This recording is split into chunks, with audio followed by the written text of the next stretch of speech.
Hi guys, welcome to middle of week 3. Of course, it's going well so far. I appreciate all your all's input. I would like to thank Adriana and Linda for posting some fascinating but unfortunately kind of sad links about the problem of plastics in the oceans. You guys did a good job of finding interesting links and posing good questions. Yeah, I'm a big fan of. I'm a big animal lover, and seeing the poor little sea lion with the plastic around its neck, that just is very sad and heartbreaking for me. The plastics in the ocean problem is just terrible. I do appreciate that a lot of you guys mentioned companies, organizations, individuals who are trying to reduce plastic use, find alternatives to plastic, such as cardboard straws, things like that. I've seen, aren't there, didn't I read in the news that there are like entire countries that have gone plastic free and all that? I've seen that they have reusable, it's not like a plastic wrap, but like, to put your food in. Don't they have like vegetable wraps and sandwich wrappers that are not plastic, but they're more like paper or something? So a lot of small changes are being made, but as many of you pointed out in your discussions, we really need governments and corporations on a huge, wide, global scale to attack this problem. So hopefully we will. I did notice when we did a beach cleanup last spring for this class, the organization that was hosting the beach cleanup, they pointed out that they have whoosh stations in South Beach, one of the places we cleaned up. And those are, kind of like at FIU on campus, if you've seen those water refilling stations where you hold your water bottle up to the station and it'll refill it for you. Well, on campus it's free, but down on South Beach they have stations that'll do it. You can swipe your credit card in there. I think it's like $1 or something. You can get fresh water there. Then you don't have to keep buying plastic bottles and throwing them away. Let's see what else. Thank you guys for that post. Thank you guys for your discussion replies to the reading, State of the Wild. This part 2 section dealt with diseases. I learned a lot from this reading, and just like with your all's ocean and plastics video and article, I was also disappointed, saddened, and concerned and scared about the future of the environment based on this reading. New diseases are popping up all the time, and the whole idea of cross-species diseases, I didn't really know a lot about that before until this article pointed it out. So, very interesting things. One thing that I always found kind of funny, I did study enough science in undergrad to learn some basics about, how biology works and how bacteria is natural. It was kind of interesting that they said the human body has more microorganisms than it does cells. That's kind of interesting. I've always heard, though, that bacteria and smaller creatures rule this planet, and they just kind of let us hang out here. They're the ones really in charge of the planet. We humans are a little arrogant and like to think we're the number one, species on the planet. But no, bacteria own this planet, and fungi and all that. So, yeah, they're just letting us stay here.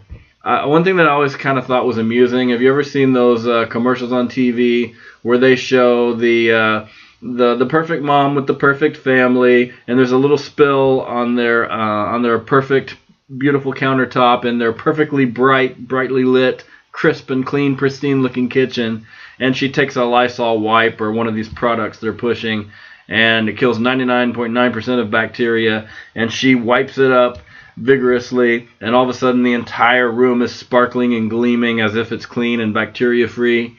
That's such bull. There's bacteria all over the place, in our bathrooms, in our kitchens, on us. I like how the article points out that the idea is not to eradicate diseases or bacteria or, things like that, but to create a balance. That makes a lot of sense. When we try to create these antibacterial soaps and all that, you've heard, of course, the scientists who say that's not a good idea, and overusing antibiotics in our systems and our bodies is not a good idea either, because you can end up with superbugs that are resistant. So, a lot of interesting things in the reading. I wanted to point out thanks to Enrique, who made a very good point. Although I'm very sympathetic with these authors, and I like their style, and I like the facts, and I'm impressed by their use of logos and statistics and numbers and citing their sources. Enrique did point out that occasionally some of the writers get a little creative with their language use. He mentioned a quote, "Our planet is suffering a systemic inflammation of Homo sapiens." And he said he was rolling his eyes. I can see why. You know, the rest of the section was pretty scientific, and then all of a sudden you get that sort of analogy, which was just a little too colorful. The tone didn't really fit with the rest of it. And I told Enrique, you know, maybe that's what happens when you have a collaborative work like this, State of the Wild. As you see, each chapter or each essay is written by different authors, usually collaborative. So when you have a whole bunch of authors like this, sometimes that's what happens. And I agree that just stuck out as not correct in tone. A couple more things I wanted to mention. You know, this class, I hope you guys aren't getting depressed. I hope you guys aren't having to resort to substances to keep you happy and your mood afloat upon looking at all some of these dark and sobering and heart-wrenching things that we're seeing. A class on writing about the environment does have a lot of, unfortunately, downbeat readings and materials that we will be exposed to this semester.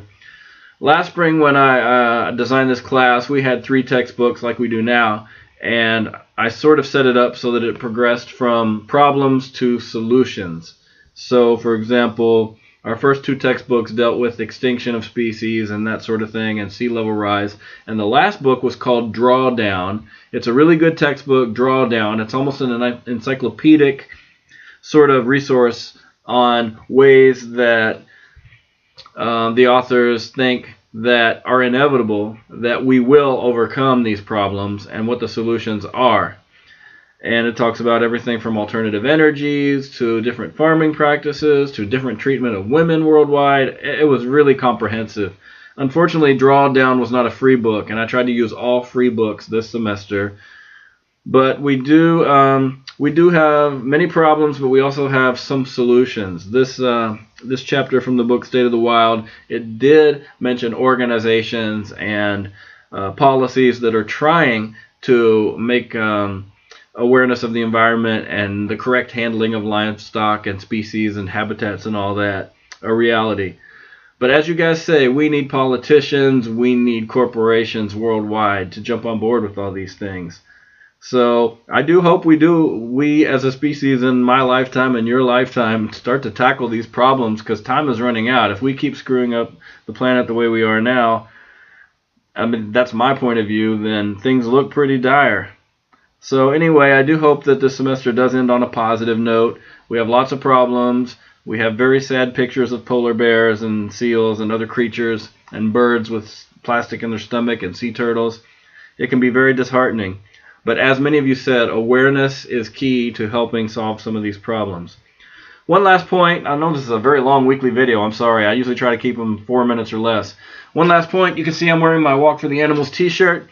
I have reviewed all of your community service suggestions, and there were so many good ones. We could do an entire semester of 50 community service projects if we did everything you all listed.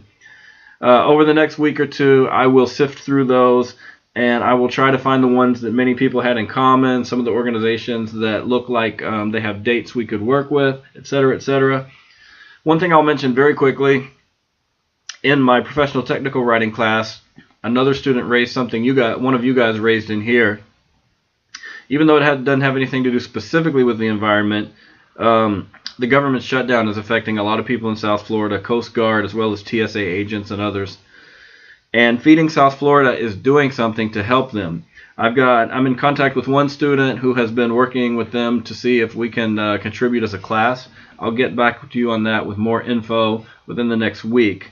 If the government shutdown is still going on next week, maybe there are some days where we could help distribute food or help with their help spread awareness or funds for them or something. So I'll let you know about that.